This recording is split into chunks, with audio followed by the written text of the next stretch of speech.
हाँ, जय गुरुदेव। जय प्रणाम से जय गुरु ब्रह्मा गुरु विष्णु।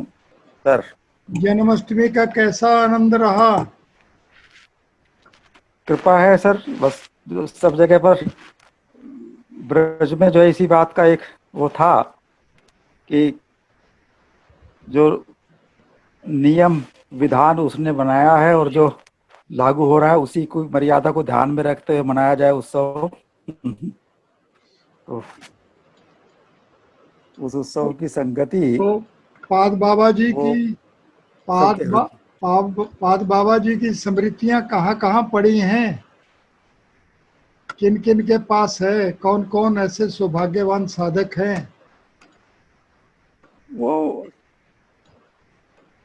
दरअसल स्मृति जो है, जो अपना अपना जो व्यक्तिगत संस्मरण है, वो केसरी जी इकट्ठा कर रहे थे सबके पास से, उनके पास पहुंच भी गया प्रदीप केसरी। वो एक उसको संकलित करके और प्रकाशन के लिए आना चाहते थे। जी। लेकिन हो क्या रहा है कि अलग अलग समय पर अलग अलग ढंग से उनको एक स्वरूप देने के लिए मुझसे भी उन्होंने कहा, लेकिन अब किस रूप में लेखन का क्या उसका उद्देश्य हो और क्या स्थिति हो। वो कह रहे थे कि जो उनका आध्यात्मिक और ये बौद्धिक स्तर का जो संकलन है उसका तो एक अलग से ही स्वरूप हो, और जो संस्मरण है वो सीधे उसी रूप में जिसमें अनुभव किया है हम सब ने, उसको जो कहते हो जो है वो संकलन में लिया जाए। तो अभी इसीलिए मेरे साथ जो आपकी ये चर्चा रहती है बाबा महाराज की कृपा से, वो एक अलग भाव जगत की बस प्रवेश हो जाता है। इसी इसी और इसी स्तर की बात है। इसी भाव जगत जी, के लिए ही जो और कोई अपने भाव जगत से कोई जुड़ के कोई और किसी को भी आप साथ लेना चाहें तो वो इकट्ठा उनको भी ज्वाइन कर लिया करो ऐसे असल में सिमरन दिक्कत में। क्या है कि अभी क्या हो रहा है कि जो एक ऐसा अनुभव जो जिसको काल की गति कह सकते हैं, कि उसमें ये बना रहता है कि अभी तक किसी से इस प्रकार की चर्चा आमने सामने बैठकर तो कुछ भी करें, लेकिन जो रिकॉर्ड में या किसी मंच के माध्यम से, क्योंकि उस पर सारी प्रतिक्रियाओं का फिर उत्तर देने के लिए एक नया जो है सिलसिला प्रारंभ हो जाता है। आप तो अपना अभी अपना डेढ़ दो आप अपनी स्मृतियों का प्रसाद बांटिए। बताइए कुछ आगे। अपने उद्गार पेश कीजिए। अपने मन को अभी तो खोलिए, अपनी बुद्धि को खोलिए हमारे साथ। हमें भी उसका आनंद दो दीजिए। आप आपके आ, आपकी ओर से कोई बिंदु किसी को 1995, किसी को कोई किसी उसमें फिर केंद्रित हो जाएगा, फिर उसका एक विशेष हो रहेगा। मेरी क्योंकि मेरी ओर बाबा से तो महाराज का जो एक ही बिंदु है। मदन पाल जी अपने मन की पूरी बात, पूरी स्मृतियों को अनर्थ पूर्वक हमारे साथ। सर, ऐसा है कि जो ये उनका प्राकट्य है, जो अवतरण है, तो बाबा महाराज ने अपने ब्रज अकादमी के वार्षिक जो उत्सव का स्वरूप प्रकट रूप में रहता है, हर वर्ष में उन्होंने एक विशेष भाव को ही केंद्रित करके और वार्षिक उत्सव में उसको समाहित किया। इस बात का अनुमान हो नहीं पाता। उन्होंने स्वयं जो है 16वें वर्ष को समर्पित किया मौन संदेश को ही। जी। ऐसा उन्होंने अपने वार्षिक उत्सव में अपनी दिव्य वाणी से प्रकट किया। जी। उन्होंने कहा कि मौन से ही संवाद प्रारंभ होता है, गुरु शिष्य का प्रज्ञा का संवाद। जी। और श्री दक्षिणामूर्ति के ही मौन संदेश से उन्होंने प्रेरणा लेकर के ये बात प्रकट की कि उससे ही प्रेरित होकर के ये विचार जो है वो सूक्ष्म से स्थूल की ओर पहुंचकर और आंदोलित होना चाहता है ब्रज के साथ में। इसलिए वो जो बार बार इतने लंबे समय तक जहां पर भी जिन मनुष्यों के साथ, जिन महानुभावों समाज सेवी बुद्धिजीवियों के साथ जो भी उन्होंने अपना एक अनुभव और अपना एक रस का जो स्वरूप है उसको वितरण किया और उसका सहयोग प्राप्त हुआ, तो उसको उसको मूल रूप में सारा संवाद जो है वो जब आज देखते हैं, आज जब अनुभव होता है, क्योंकि प्रकट रूप में कभी महाराज श्री से सत्संग के बारे में या किसी ऐसी चीज़ों के बारे में ये बात सामने नहीं आई कि उन्होंने उन्होंने प्रेषित कर दिया और उसको सुनिश्चित करा लिया। उन्होंने कोई आदेश दे करके किसी आज्ञा पालन के लिए नहीं किया। आज्ञा पालन का स्वरूप तो उनका सदैव ये रहता था कि सेवा कार्य ही स्वयं जो है वो निमित्त बनाकर वो करा लेगा जिसको वो पुरोधा का संकल्प स्वयं कराना चाहता है। कई छोटे छोटे अनुभव इस प्रकार के। एक बार मैं बांके बिहारी जी के मंदिर में बाबा महाराज की आज्ञा से एक महानुभाव आए हुए थे गाजीपुर उत्तर प्रदेश से, दिल्ली उन्हें जाना था। तो उनके साथ जाने के लिए वह के दर्शन कराइए। तो मुझे तब तक श्री गीता जी का जो एक सामान्य परिचय था उस रूप में रहता था, यदा यदा ही धर्म से ग्लानिर्भवति, और सब जिस प्रकार हम लोग वो सुनते रहे महाभारत को टीवी के अंदाज में। तो जब मैं श्री बांके बिहारी जी में उनके साथ दर्शन करने गया तो उन्होंने श्री गीता जी के 15वें अध्याय से बांके बिहारी जी की स्तुति की। तो मुझे लगा कि अरे मैं बाबा कहूँ कि मुझे इस प्रकार का आना चाहिए। मुझे तो केवल एक ही इसमें श्लोक आता है, अहम वैश्वानर भूत्वा प्राणिनाम देयमाश्रित प्राणापान समायुक्त पचामी अन्नम चतुर्विधम। और देखो पूरा का पूरा पुरुषोत्तम योग और सब एक भान था कि ये योग है सारा है। स्वामी राम सुखदास जी की तब तक साहित्य की रुचि हो गई थी। तो मैं क्या बताऊं कि उसके तुरंत बाद न जाने कैसे उस जो है वो अमृत ज्ञान के प्रवेश में सर्वप्रथम मुझको 15वां अध्याय गुरु कृपा से बिना औपचारिक ज्ञान के उपस्थित हो गया। प्रारंभ में सबसे पहला अध्याय 2-4 श्लोक का एक संस्मरण रहता रहा, नया चिंतन्तो माम या सर्वधर्मान परित्यज्य। लेकिन पूर्ण रूपेण 15वें श्लोक के साथ में जब भी कभी आवश्यकता रही, जब हुआ तो जब ये आया कि हम 16वें वर्ष को 15 वर्ष के अंतराल के बाद समर्पित करते हैं इसको, तो उसकी सारी संगति आपकी इस विधा की भी और बाबा महाराज की भी, उनकी भी, वो 18 वर्ष का जो अनुभव श्री गीता जी के 18 अध्याय के साथ उसकी संगति आती है। तभी उन्होंने कहा कि वही ज्ञान शरणागति में उसने अपना स्वरूप निर्धारित किया और फिर उसी शरणागति का जो रसमय स्वरूप है वो ब्रज गोपी के साथ जुड़ा।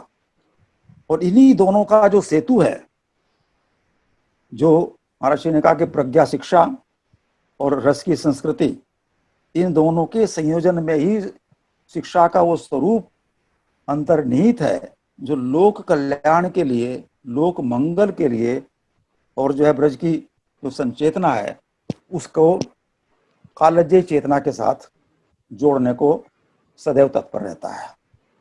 तो उनका क्या है कि एक एक उसमें योगस्थ होकर जो उनकी वाणी है उसमें गागर में सागर किस प्रकार छिपा रहता है, ये जितना है भी उसके साथ उनकी कनेक्टिविटी होगी, जितना उनके साथ उसका स्वरूप बनेगा तो वो प्रकट हो जाएगा। अब जैसे क्या है कि उस 16वें वर्ष में जब बाबा महाराज ने उसको समर्पित किया तो उसी समय पर वार्षिक संगोष्ठी में एक लीला का मंचन भी रहता था। रास लीला के माध्यम से रासाचार्यों में से श्री राम स्वरूप जी महाराज को या फतेह कृष्ण महाराज को, जिसको भी बुला करके, तो उस लीला मंचन में 16वें वर्ष में उस मौन संदेश के साथ में गोचारण लीला का मंचन है। रिकॉर्ड में है यूट्यूब पर, वो प्रदीप जी ने उसको मेहनत करके वो सब जगह से उसमें किया। उस गोचारण के बाद में फिर जो है वो यह है कि क्या जब गोचारण के लिए चलेंगे वो, तो उसमें श्री वृषभानु जी ने एक जो है काली कमरिया उड़ा करके और उनको गोपाल बनाया। श्री गर्गाचार्य जी ने, गुरुजी महाराज ने कहा नंदराय से कि अब इसको गोचारण लीला के आना है, तो सब लोगों का निमंत्रण था जैसे आज जयलाल प्रथम बार गोचारण के लिए चलेंगे, क्योंकि गोपाल बनने के लिए ही आए हैं। इसी गोपाल से ही सारा का सारा जो है आगे निधानों का सारा संकेत और सब रस इसी में छिपा रहेगा, इसी के दोहन से प्रकट होगा, चाहे वो रास का रस हो और चाहे वो श्री गीता जी के ज्ञान का अमृत हो और चाहे वो सांदीपनी गुरु जी के यहाँ जाकर सारी की सारी जो उन्होंने ब्रज के साथ अपना संयोजन किया है तो लोक मंगल के लिए प्रकट करने की विधा हो। गुरु शिष्य परंपरा के उस संवाद का चाहे वो आदर्श उपस्थित करना हो जो उज्जैन के साथ है। तब ये प्रकट होने लगा कि उज्जैन में क्या इसीलिए बुलाया गया था 1992 में कि वहां से प्रारंभ होगा और उसके बाद फिर आगे स्थिति होगी। उस गुरु शिष्य का जो संवाद है उसमें फिर मधुर जो उनके संस्मरण है और उसके साथ जो कनेक्टिविटी है वो स्वरूप लेने लगती है। फिर लगता है कि कहाँ कहाँ पर ये गुरु शिष्य परंपरा का निर्वाह होता रहा है और निरंतर किस प्रकार से जो है ये बाबा महाराज ने उसको जो है मंथन करके और इस रूप में प्रकट किया। तो उसमें वो गोचारण लीला का मंचन हुआ। उसके ठीक बाद जब वो काली कमरिया ओढ़ाई तो उसमें एक स्वरूप आता है कि सब कुछ होने के बाद भी गर्गाचार्य जी ने कहा कि अरे वो ब्रजभान दुलारी जहां पर वो विराज रही हैं और जिस पर वो पौड़ रही हैं वो काली कमरिया, वो जो है जब गोपाल वहां जाएगा तो उसकी काली कमरिया जो है वो सभी आदि आदि से उसको जो है रक्षा करेगी। ऐसा उसमें भाव जागृत हुआ। उस काली कमरिया में जो है वो झलक है, सब है। तो वो श्याम वर्ण और गौर वर्ण का अद्भुत जो रस है वो किशोरी जी की स्पर्श होने के बाद और उनको ओढ़ाने के बाद तो एक भाव आता है कि इसका अर्थ है कि सारा का सारा ये गोचारण भी जो है उसी लीला को केंद्रित करते हुए और प्रकट रूप की लीला और जो अंतःकरण की लीला है उसके साथ कैसा अद्भुत संयोजन है। और बाबा महाराज ने वो सारी लीलाओं का उन सबका मंचन उस पूर्ण संगोष्ठी में करते हुए तब ये मन में आया कि 15 के बाद में जो दैवी संपदा का जो 16वें अध्याय का स्वरूप है कि वो प्राप्त करना है, तो बाबा ने कहा कि 15वें अध्याय के बाद पुरुषोत्तम योग के बाद श्री गीता जी में जैसे दैवी संपदा की प्राप्ति होती है और उस पर भी जय प्राप्त करके शरणागति होती है, क्योंकि दैवी संपदा जो है वो उसका उपयोग करना हो। नहीं तो होगा क्या कि हम जो है उस प्रकृति की संपदा को और उस ठाकुर की संपदा को भी संपत्ति बना लेंगे।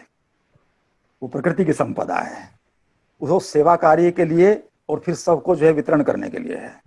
और संपत्ति होते ही वो विपत्ति का जो है एक स्वरूप धारण कर लेती है, क्योंकि उसका संचालन होगा नहीं, उसका जो भोग के लिए प्रयोग होगा तो भोग समाप्त होते फिर विपत्ति हो जाएगी, फिर वो स्मरण छूट जाएगा, वो संबंध जो है बोध जो है वो अपना चला जाएगा। और फिर वो ज्ञानी नाम अगर गण्यम जिसको बाबा महाराज ने जिनके आविर्भाव की तिथि को ब्रज अकादमी के जो है प्रारंभिक तिथि के रूप में चुना, उन्हीं को संभलवा दिया कि ये संभलवा रहे हैं। यही जो एक स्वरूप से जो है वृंदावन में एक स्वरूप से साकेत में रहते हैं, तो सारी की सारी जैसे हनुमान जी महाराज ने जो है श्री राम जी के साथ में और जब उस युद्ध के जो साक्षी होकर के और वही ज्ञान जब विभीषण जी को दिलवाया वहां पर ये धर्म रथ जो है तभी विजय होगा, ये जो रथ दिखाई दे रहा है इससे विजय प्राप्त नहीं होती है। जो इस पर आत्म संयम का जो रथ होगा, जो इस धर्म रथ को धारण करेगा उसी की विजय प्राप्त होगी। उसी ज्ञान को फिर कपि ध्वज के रूप में और अर्जुन की ध्वजा के साथ में फाल्गुन सखा बन करके, ऐसा लगता है कि उसी ज्ञान में पूरा का पूरा इसका प्रमाण भी दिया कि जैसे ही वो रथ जो है ध्वस्त होने लगा और वो ध्वजा हटाते ही तो उन्हें अनुमान हुआ कि तो हनुमान जी महाराज ने इस रूप में भी इसको जो है स्वीकार कर रखा था। तो ये सारे के सारे इस प्रकार के भाव के बाबा महाराज ने इतने इसको व्यापक स्वरूप को और किस प्रकार से सोचा कि ये जो है आने वाले समय में इसकी निरंतरता केवल शिक्षा के माध्यम से संभव होगी, क्योंकि शिक्षा जो है किसी न किसी रूप में रहेगी, किसी भी रूप में रहे, परंतु उसका जो उद्देश्य समग्र विकास का है वो जागृत रहे। क्योंकि शिक्षा का उद्देश्य जो है वो राजतंत्र को लेकर के और देश काल परिस्थिति को लेकर के बाह्य विकास के लिए तो सदैव बना ही रहेगा, परंतु जो हमारा आदर्श रहा जिस रूप में वो शिक्षा स्वरूप सामने रहा और बीच में उसका जो विलुप्त हो गया है, उसको कैसे ये सुनिश्चित किया जाए कि इसको पुनः विलुप्त ना होना पड़े। क्योंकि बार बार वो यही कहते हैं कि ज्ञान तो पहले से ही है, वो वही ज्ञान मैंने सूर्य को दिया था, बीच में परंपरा के अनुसार जो है विलुप्त हो गया, इसलिए उसी ज्ञान को मैं तुमको जो है पुनर्जागृत कर रहा हूं, कोई नई बात नहीं है। क्योंकि हे भारत, उस भानु का जो है तुम जिज्ञासु हो, तुम जो है उस ज्ञान की जिज्ञासा में रत हो, इसलिए भारत हो, और वो ज्ञान भानु में है। और भानु से भी जो ज्ञानी नाम अगर गण्यम में भी हनुमान जी महाराज ने भी गुरु रूप में उस ज्ञान को ग्रहण किया, वो उसका वितरण जो है अपनी कथा के माध्यम से जहां जहां भी राम जी की कथा होगी और जहां जहां पर भी इस प्रकार का ज्ञान होगा, उस ज्ञान को वो रस के साथ जोड़ेंगे, उसको सेवा भाव से जोड़ेंगे, उस ज्ञान का सदुपयोग सेवा के लिए करेंगे स्वामी की। ये हनुमान जी महाराज का संदेश हो जाता है। उसी ज्ञान को वो सहनस्थ होते हुए, जिनको जन्म से ही व्यास जी महाराज से दूर होने के लिए जो निकल पड़ते हैं और वो कहते हैं कि पुत्र रुको, वो नहीं रुकते हैं, लेकिन बाद में जो है उसी को जब मालूम होता है कि उन दो श्लोक के साथ में जब वो रस जो है आंदोलित किया गया, तब उस जो है प्रज्ञा भूमि से और उस समाधि से उतर करके फिर रस भूमि में प्रवेश करके और सुखदेव जी महाराज ने भी उस रस को जो है वितरण करा दिया परीक्षित जी के माध्यम से। तो वो जो स्वरूप है सारा का सारा तो बाबा महाराज का ये है कि ये जो मौन संदेश है ये गुरु और शिष्य के उस दिव्य संबंध बोध के जागृत होते ही जिस रूप में चाहेगा उस रूप में प्रकट होता रहेगा। तो वो संदेश जो है गीता जी में भी जो संदेश है गुरु शिष्य के रूप में ही संवाद हुआ, साधि माम त्वाम प्रपन्नम कार्पण्य दोषोपस्वभाव। और जहां गुरु तत्व जो है वो प्रश्न का उत्तर देता रहा, क्योंकि शिष्य के प्रश्न थे तो उन्होंने कुछ नहीं कहा अपनी ओर से, उन्होंने कहा तुम पूरी समाधान करो। अब समाधान के बाद जब तुम कह दो कि मेरी समझ में आ गया तो मेरा कोई फिर योगदान है ही नहीं। परंतु जब उन्होंने कहा कि अब सारा ज्ञान हो गया है, अब तुम जानो जैसा चाहो वैसा करो, तब उन्हें पता लगा कि अरे क्या गुरुजी इसको जो है कार्यान्वित नहीं कराएंगे मुझसे। तो उन्होंने कहा ज्ञान तुम्हारा है, कार्यान्वित तुम ही करोगे, मेरा ज्ञान तो है नहीं है। तब उन्होंने जो है वो फिर मौन हो गए थोड़ी देर के लिए। अर्जुन जो है थोड़ा रुआंसा हो गए, ये भाव जगत के संतों ने अनुभव किया। फिर अपनी ओर से उन्होंने उस संदेश को उसके हृदय में स्थापित कर दिया कि अर्जुन मूल रूप में यदि तुम ये सब ना कर सको और तुरंत जो है इसका लाभ चाहते हो, उस शांति का जो उस साधन के माध्यम से और उसको जो है उस सुरक्षा के माध्यम से और यहाँ तक पहुंचेंगे, तो उसकी जो परिणति होगी वो यहीं आकर के होगी कि मन मना भव मद भक्तो सर्वधर्मान परित्यज्य। तो वो अपनी ओर से गुरुजी ने उस पूरे ज्ञान का रस जो है उड़ेल दिया। इसी प्रकार से बाबा महाराज का सारा सब कहीं से इकट्ठा हो, कहीं हो, कुछ हो, उन्होंने तुरंत जो है उसको आपके हृदय में स्थापित कर देना। तो 16वें वर्ष में उन्होंने कहा कि हम इस मौन संदेश को ही समर्पित करते हैं इस वार्षिक वर्ष को। और इस ज्योति के रूप में जिसका प्रज्वलन जो है उसके आविर्भाव के समय पर हुआ था, ज्ञानी नामक गंडम के जो सुखदेव मुनि जी महाराज हैं, जो समाधि से प्रज्ञा भूमि से रस भूमि में आए हैं, वो इस ज्योति के रूप में यहाँ विराजमान है, प्रतीक रूप में। तो आप देखिए कि वो सारा का सारा रस जो है जिसको उन्होंने आगे किया, उन्होंने कहा इसी ज्योति को जो है अनादिकाल से सुना गया है और इसको सुन करके जो है इसको अनुभव किया गया है और आगे भी किया जाता रहेगा। तो वही ज्योति जो है जो अवतार रूप में जब अलग अलग रूप धारण करके लीलाओं के माध्यम से और जो लोक मंगल के लिए आगे बढ़ना चाहती हैं, उस रस को वितरण करना चाहती हैं, तो उसका स्वरूप जो है वो उस रूप में आने वाली संततियों को उस परिस्थितियों के अनुसार प्रासंगिक नहीं बना पाता है। इसलिए शिक्षा के इस माध्यम को ही जो सतत रहता है, जो उस रूप में रहता है, इसी को चुन करके और इसी को जो है लोक मंगल के लिए समर्पित होना चाहिए। तो ये ब्रज के साथ चूंकि जुड़ा हुआ है, उन्होंने कहा कि ब्रज जो है वो स्पंदन है पूरे के पूरे भारत का और एशिया के साथ में और वैश्विक भूगोल के साथ उसकी जो संगति है। इसलिए इस ब्रज को ही केंद्रित करके जहां पर भी ये स्वरूप बना है, इसमें वो चेतना है, इसमें वो रस है, इसमें वो उत्स है। तो इसलिए जहां पर भी उसकी लीला का जो है अनुभव होगा, वहीं पर जो है ब्रज का स्वरूप धारण हो जाएगा। वो हृदय में होते ही इस देह में ही जो है इस देह को ही ब्रज हो जाएगा। ये देह ब्रज है ही जिसके अंदर जो है विराजमान है। इसलिए उन्होंने कहा कि जहां जहां पर भी मैं हूं, वो जो स्वरूप होगा वो ब्रज का ही स्वरूप माना जाए, उसको ब्रज के स्वरूप के रूप में ही अनुभव किया जाए। तो ये जो अनुभव जो है शाश्वत है, क्योंकि ब्रज जो है सब जगह पर है। ब्रज जो है जिस रूप में भी है, वो जो स्वरूप दिखाई देता है उसका भौतिक स्वरूप, लेकिन उसको रस स्वरूप में वो सबके अंदर विराजमान है।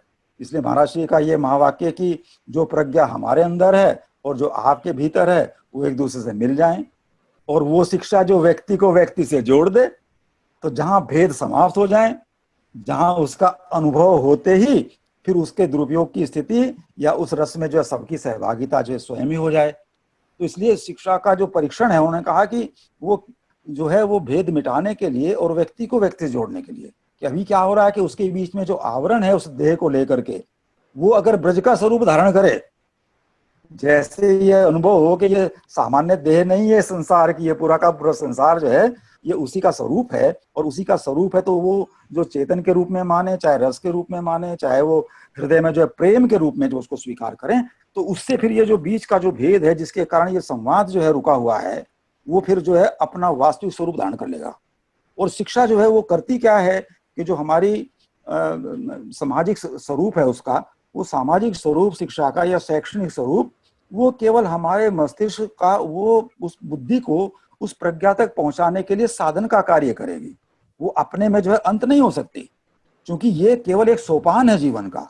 वास्तविक शिक्षा जब ये समझ में आ जाएगा कि वो अंदर से आएगी, महाराज श्री का ये इस बात पर बड़ा जोर है कि वास्तविक शिक्षा से तो परिचय तब होगा जब वो समझ में आ जाए कि ये जो शिक्षा जो हमको जो है किया जा रहा है, जो हमारे स्वरूप के साथ चल रही है, ये तो केवल हमें उसके साथ जोड़ने के लिए है, ये तो हमें उसको जो है स्मृति लब्धा के लिए है। और वो स्मृति लब्धा जो है वो ऐसे नहीं आएगी, वो सारा का सारा। तभी उन्होंने परीक्षण करना चाहा कि हे अर्जुन, तुमने तो बड़े एकाग्र रूप से सारे के सारे प्रश्नों के उत्तर का समाधान किया, तुमने तो बड़े जिज्ञासु के रूप में अपने को जो है उन्नत रूप में स्वीकार कर लिया, तभी तो तुम्हें ये स्मृति लाभ हो गया है। मैं कहा नहीं, अब मुझे कोई संशय नहीं इस बारे में। ये स्मृति लाभ जो है मेरे पुरुषार्थ से या मेरे ज्ञान से या मेरे जो है शंका समाधान से नहीं हुआ है, ये हुआ त्वं प्रसादान मच्युत है, ये आपकी कृपा से हुआ है।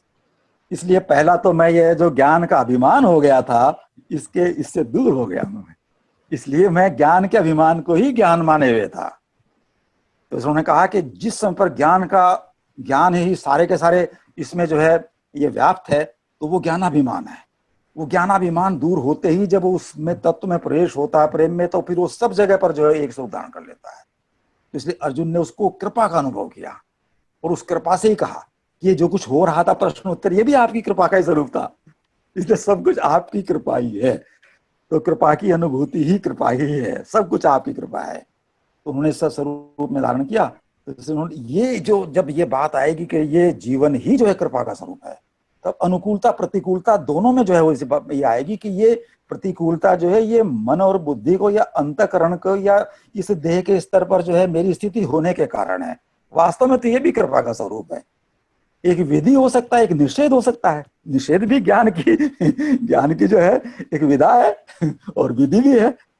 जो निषेध है, उन्होंने कहा कि देखिए महाभारत में भीष्म पितामह ने एक प्रतिज्ञा लेकर के ऐसा किया, तो उन्होंने कहा कि इसलिए भीष्म पितामह को तुम पालन न करना, ये न करने वाला काम है, इसलिए ये भी ज्ञान है। इसलिए द्रोणाचार्य जी ने जो है अपने को विप्र रूप में धारण करके प्रतिशोध के लिए वो भी महाभारत में कूद पड़े, तो तुम ऐसा मत करना, तो ये निषेध है। तो उन्होंने कहा ये भी प्रतिकूलता अगर ऐसी आ जाए तो इसको भी कृपा का स्वरूप समझो कि मुझे ये दिखाया जा रहा है कि देखो अगर ऐसा होगा तो इसका परिणाम ये होगा। तो निषेध से भी और विधि से भी, दोनों से बाबा महाराज ने कहा कि तुम उसको अगर कृपा का स्वरूप समझो, तो जो वो आपका जो विकार है उसको दूर करने के लिए, बुराई रहित होने के लिए, और अपने को जो है अंतकरण को जो है शुद्ध करने के लिए, पवित्र स्थिति में आने के लिए, ताकि वो जो रस की धारा है उससे आपका जो संबंध बोध, वो जो संबंध बोध है वो दिव्य संबंध बोध है, वो गुरु शिष्य का जो है उनके संबंध की उस दिव्यता का ही स्वरूप है। तो इसलिए बार बार जब ये आया कि उन्होंने 16वें में किया और फिर 17वें में जो है उसको, और वो 16वें का जो संवाद है वो जस्टिस साहब के उसमें है, क्योंकि बाबा महाराज उसमें कह रहे हैं कि माननीय जो है न्यायमूर्ति जी, तो मुझे ऐसा लगता है स्मृति में ठीक से नहीं कि जस्टिस इराडी साहब शायद उसमें रहे। फिर अगले वर्ष में बाबा महाराज ने फिर उसको आगे फिर जो है 17वें और 18वें को लेकर के जो है फिर 1995 में, जब मुझे उस बात का स्मरण हो रहा है कि रास्ते में भी केवल सुंदर कांड में और ज्ञानी नाम अगर गणने का ही पाठ हो रहा था।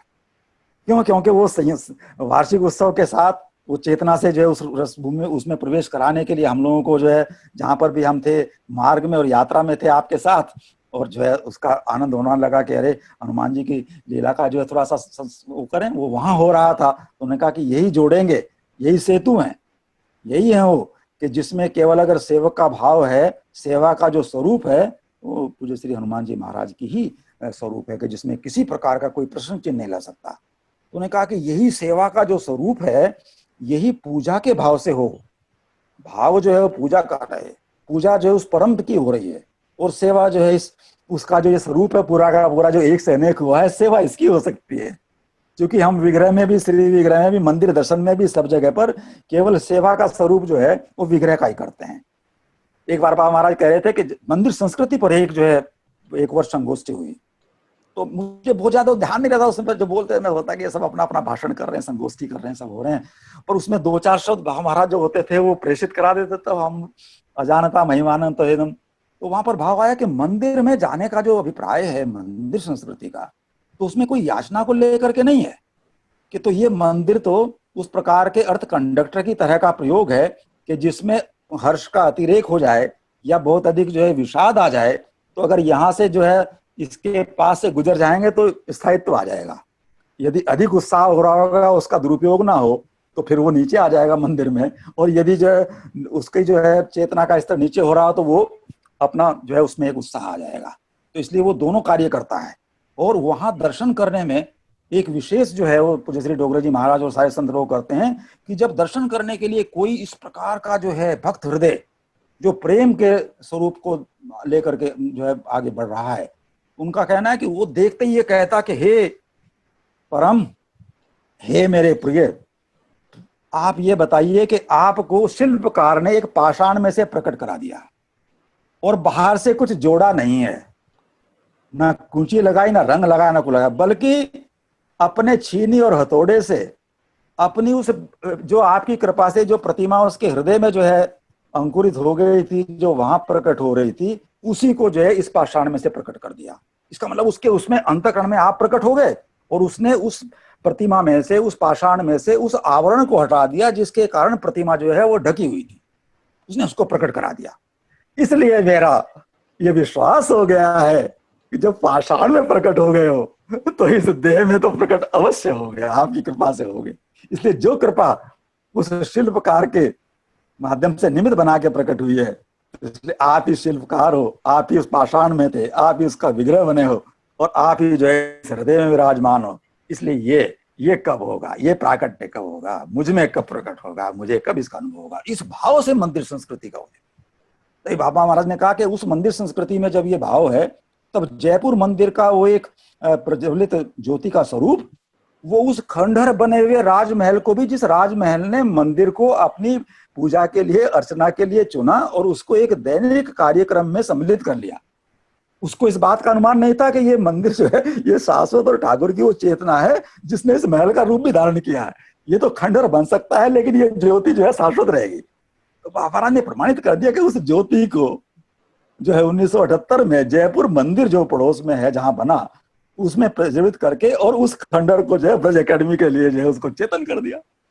और वहां घोचारण की लीला, जो गोपाल की लीला है, वहां सारा जो है वो रस जो बौद्धिक स्तर में जहां अधिष्ठान पाता है पांडुलिपि के रूप में, उसको केंद्रित कर दिया। ऐसा एक संकेत दिया कि जब मंदिर की जो संस्कृति का जो स्वरूप है वो खाली प्रतिमा को लेकर के या पूजा को लेकर नहीं, तो इसलिए जब वो श्री विग्रह जो है वो सारे के सारे ब्रह्मांड में जो है सब उसी का स्वरूप है और उसी की जो पूजा का जो स्वरूप मंदिर में वो सब जगह हो, जब वो भाव जागृत होगा तब यही सेवा जो है ये पूजा का रूप धारण करके और प्रेम तत्व का अनुभव कराएगी। प्रेम से प्रकट हुई में जाना, तब लगेगा अरे ये तो वही है। तो इसलिए उन सब बातों में, उन सब चीजों के पीछे जो है उनका जो श्री राधा माधव का जो चिंतन है और जो रस का स्वरूप है, बाबा महाराज उसी में निमग्न रहते थे। वो सहचरी भाव जिस रूप में जब कोई भी समाधान कोई भी करना तो प्रेरणा से स्वयं संचालित होने के लिए, इसलिए बड़े से बड़ी विधा वाला, कोई उपाधि वाला कोई हो, अब राष्ट्रपति जी से मान लो संवाद होना है, अब यहाँ राष्ट्रपति से होना, वहां तो द्वारकाधीश बैठा हुआ है अंदर वहां द्वारकाधीश, अब द्वारकाधीश के सामने क्या क्या संवाद होगा। कोई बड़ा अधिकारी आया, पदाधिकारी आया, और यहाँ सारे के सारे जो पदाधिकारी जो पद वाले हैं वो सबके सब उसके जो अंदर विराजमान है उसकी सेवा में सबके सब है। इसलिए उन्होंने कहा ये पद वाला है लेकिन ये पद मद वाला है, वहां वो जो पद है वो पद जो है पद सेवा वाला है वहां पद जो है वो सेवा के लिए है और यहाँ पद जो है मद के लिए है। तो जब तक इन दोनों के बीच का ये अंतर जो है नहीं पूरा होगा तब तक कैसे वो चेतन स्थिति आएगी। इसलिए बार बार कहते थे, कई बार जो कोई बिहारी जी से आया, प्रसाद लेके आया, लेकिन उसके मन में कुछ हुआ कि ये बाबा महाराज से ऐसा कह दें, कोई भाव हुआ, कुछ हुआ कि बाबा महाराज कुछ आशीर्वाद दे देंगे, और वो अपनी दूसरी चिंतन स्थिति में है, तो कहते अरे जाइए बिहारी जी का दर्शन करके आइए।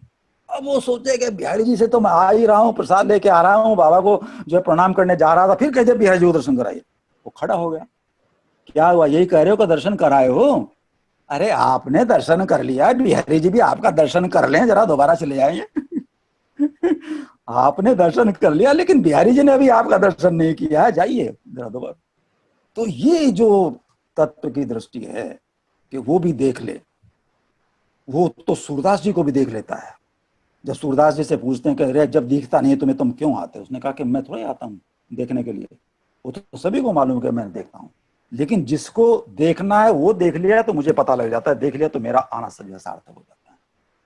तो इसलिए सबने बाबा श्री को देखा, सभी ने उनके संस्मरण देखे, प्रदीप जी से मैंने कहा कि ये सारे संस्मरण जो हैं पूज्य बाबा का ही दोनों रूपों में संवाद है। जिस समय पर उसने वो बाबा के साथ, बाबा श्री के साथ में जब उसका वो जो है संगति रही, तो एक रूप से वो स्वयं और एक रूप से उसके हृदय में विराजित होकर के ही वो संवाद संभव है। दोनों का जो एक स्तर आए बिना जो है, चाहे वो बाह्य स्वरूप कुछ भी हो, चाहे वो वहां की जो है रसोई में सेवा हो, चाहे वो बाबा के लिए कुटिया बनाने वाला स्वरूप हो, लेकिन उस स्वरूप में ठाकुर की दृष्टि का जो स्वरूप है, जो भाव जगत है, उसमें बाबा महाराज उसी स्तर पर वो लीला करते हैं। तो इसलिए मैं कहा तुम ये संस्मरण जो है इस रूप में करो और उन सबको इस बात का संदेश दो कि ये जो आपने काल के साथ बाधित किया हुआ कि 15 साल पहले बाबा के साथ हम ऐसे थे, अगर आज नहीं है तो 15 साल पहले कैसे थे? इसका मतलब वर्तमान में है। और वो 15 साल वाला जो गणना है वो केवल काल बाधित है। अगर उसी को लेके बैठे रहेंगे तो वो जो उन्होंने किया है वो उनकी कृपा से हुआ और उसकी स्मृति है। अभी ये स्मृति है तो स्मृति रूप में या देवी सर्वभूतेषु स्मृति रूपेण संस्थिता, तो स्मृति रूप में वो जगह विराजमान है। इसलिए इन सबको ये कहो कि तुम बड़ भागी धन्य हो, तुम्हारे पर ये कृपा है कि तुम्हें बाबा ने अपनी उस लीला के लिए एक से अनेक हो गए। जैसे ठाकुर एक से अनेक होता है, ऐसे ही बाबा महाराज भी जिन जिन से उन्होंने अपना जो है ये दिव्य संबंध का अनुभव कराया, वो स्वयं ही जो है उसको इस बात का भान नहीं होगा, उस अपने को उसी देह के रूप में मान करके अरे मैं गुरुजी महाराज और ये सम्मान। महाराज जो है लीला करते हुए लीला का स्वरूप जो है वो भान ही नहीं होता है। नहीं तो इतने संस्मरण, इतनी सब चीजें जो है अभी तक कैसे जो है उनके पास रहेंगी? 20, 25, 30 वर्ष बाद जो अपने को चीजों को नहीं संभाल सकते वो भी लिख करके या स्मृति से कहीं से उसको प्रकट कर रहे हैं, तो इसका अर्थ यह है कि वो शाश्वत जो उनका जो संबोधन है और जो चेतना का जो स्वरूप है वो उसकी ओर इंगित करते हैं कि तुम अगर जो है गुरु को व्यापक ना देख करके और गुरु को सही के साथ मान करके और उनका जो देह अवसान हो गया और वो 1996 में चले गए हैं, तो फिर चले गए तो चले गए जैसे संसार के लोग चले जाते हैं वो भी चले गए, तो वहीं तक तुम्हारा जो है ज्ञान संपर्क होगा, उसके बाद कोई बात नहीं होगी। तो तुम्हें वो जो संदेश है और जो उनका जो आत्मा का जो संवाद है वो बंद हो जाएगा, वो जो मोनोलॉग के रूप में भी नहीं रहेगा।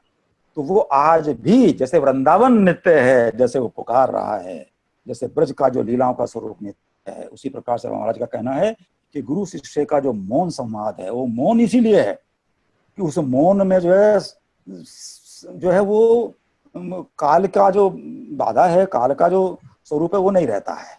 वहां तो केवल वो तत्व जो है उसी में जो सृजन होगा, तो मौन में ही सृजन होगा।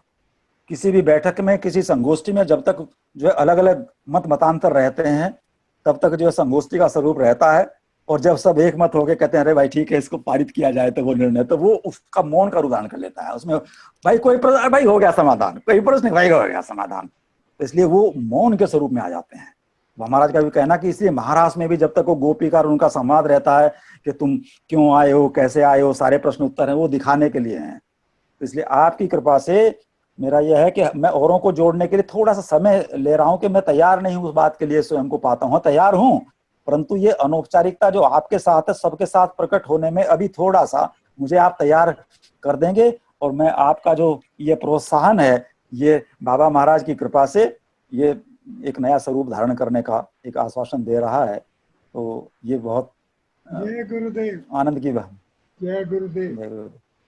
भजे व्रजैक मंडनम समस्तखंडनम भक्त चित्तरंजनम तदैव नंद नंदनम सुपिच्छ गुच्छ मस्तकम सुनाद वेणुहस्तकम अनंग रंग सागरम नमामि कृष्ण नागरम मनोज गर्व मोचनम विशाल लोल लोचनम विदूत गोप शोचनम नमामि पद्म लोचनम करारविंद भूधरम स्मितावलोक सुंदरम महेंद्रमान दारणम नमामि कृष्ण वारणम कदम सूनु कुंडलम सुचारु गंड मंडलम भजांगनैक वल्लभम नमामि कृष्ण दुर्लभम यशोदया समोदया सगोपया सुनंदया युतम सुखैक दायकम नमामि गोपनायकम सदैव पाद पंकजम मदीय मानसे निजम दधान मुत्तमालकम नमामि नंद बालकम समस्त दोष शोषणम समस्त लोक पोषणम समस्त गोप मानसम नमामि नंद लालसम भुवो भवावातकम भवाब्दि कर्णधारकम यशोमती किशोरकम नमामि चित्त चोरकम नमामि चित्त चोरकम। तो ये पूरा का पूरा जो अष्टक है उनका भगवान कृष्ण को समर्पित, उसमें जो है उसकी परिणति होती है गजेंद्र मोक्ष कारिणम नमामि श्री विहारिणम। जो गजेंद्र का मोक्ष करने वाले हैं, गजेंद्र का मोक्ष जो है उसके देहाभिमान का ही मोक्ष है, और उसमें जो है उन्होंने अभिमान को दूर नहीं किया। वो अभिमान जो है ग्रह के रूप में था, उसको जो है, चूंकि वो उन्हीं का रूप है। जब महाराज कहते हैं कि जो भी समस्या, जो भी आपका अंधकार, जो भी आपका जो है रुकावट, जो भी बाधा आपको लगती है कि ये बाधा ये हटाएंगे, तो ठाकुर उसको जो है अलग अलग नहीं देखता है। वो तो उसके सामने आते ही वो बाधा भी उसी का स्वरूप बनकर के स्वयं ही जो है समाधान बन जाती है, उसे करना नहीं पड़ता, उसकी उपस्थिति में वो रहती नहीं। सम्मुख होए जीव मोए जीवे जन्म कोटि नासि तभी। इसलिए उन्होंने कहा कि गजेंद्र मोक्ष कारिणम नमामि श्री विहारिणम, मैं श्री जी के साथ विहार करते हुए आपका दर्शन करूं। क्योंकि आप गजेंद्र मोक्ष का जो है आपने ये किया है हरि के रूप में, तो इसलिए यहाँ पर भी जो है इसका ये यहीं तक ना रह जाए। ब्रज की जो वो है संवेदना है, इस बात को लेके गजेंद्र मोक्ष तक ही मैं नहीं रहना चाहता हूँ। मैं केवल मोक्ष के लिए नहीं कर रहा हूँ ये काम, मैं तो आत्मा के आवरण की निवृत्ति के लिए कर रहा हूँ, ताकि उस रस लीला में जहाँ नित्य है जो, उसमें प्रवेश हो। मैं तो उस रस की है, वो नित्य है। इसलिए जो है ब्रज में जो है मुक्ति है गोपाल से, वहां मुक्ति को भी जो है कह दिया कि मुक्ति नहीं चाहिए, मुक्ति में तो अस्तित्व ही नहीं रहेगा। ये अस्तित्व उस रूप में रहे जहाँ प्रेम तत्व में नित्य लीला है ठाकुर की उस सेवा का, वो चिन्मय सेवा चिदानंद के साथ। तो बाबा महाराज का वो स्वरूप जो था, जब कभी हमसे जो है वो दुखी होकर के और हम लोगों के द्वारा करके, तो तुरंत जो है उसमें अपना रसपान करके फिर आ जाते थे। तो इसको अब आपने जो है वो कर दिया है आंदोलित बाबा महाराज की कृपा से। ये था पहले ही 1995 में बाबा महाराज ने कुंभ के साथ में, वार्षिक उत्सव के साथ में, और जो है आपको निमित्त बना करके वो समर्पित करा दिया। लेकिन बाल हट है, नहीं उसको मतलब पकड़ में आ सकती है, कैसे आ सकती है, कैसे पता लगे कि मतलब ये इसका ये है, इसका ये इसका। और उनकी ओर से कोई आग्रह नहीं रहता, क्योंकि कर्म बंधन है नहीं उनके साथ। उन्होंने कहा कि हमें काल का क्या करना, जब उसकी अनुमति होगी, जब प्रतीक्षा होगी, वो स्वयं आपने को प्रकट करेगा। कोई निमित्त बने, कोई स्वरूप बने, सारे स्वरूप उसी के हैं। कोई भी किसी रूप में धारण करेगा। अंतर केवल ये होगा कि हमको लगेगा कि ये इसी समय पर, हमारे इस जन्म के समय पर इसी के साथ इसकी संगति है। उन्होंने कहा नहीं, ये तो एक जो है उस सृष्टि क्रम का, और हमारे जो है भवनी में व्यतीतानि जन्मानि तो चार जुन। जब उन्होंने कहा कि सूर्य को आपने ज्ञान दिया, अरे आप तो अभी मेरे सामने मेरी बुआ के पुत्र के रूप में आप कह रहे सूर्य को ज्ञान दिया। तो उन्होंने कहा मेरा तुम्हारा पहला जन्म नहीं है, अंतर क्या है कि मुझे याद है, तुम्हें याद नहीं है। तो बाबा महाराज कहते हैं मुझे मालूम है, जय जय लेकिन जय गुरुदेव, जय महाराज, कृपा आपकी विशेष से। जय हो जय हो।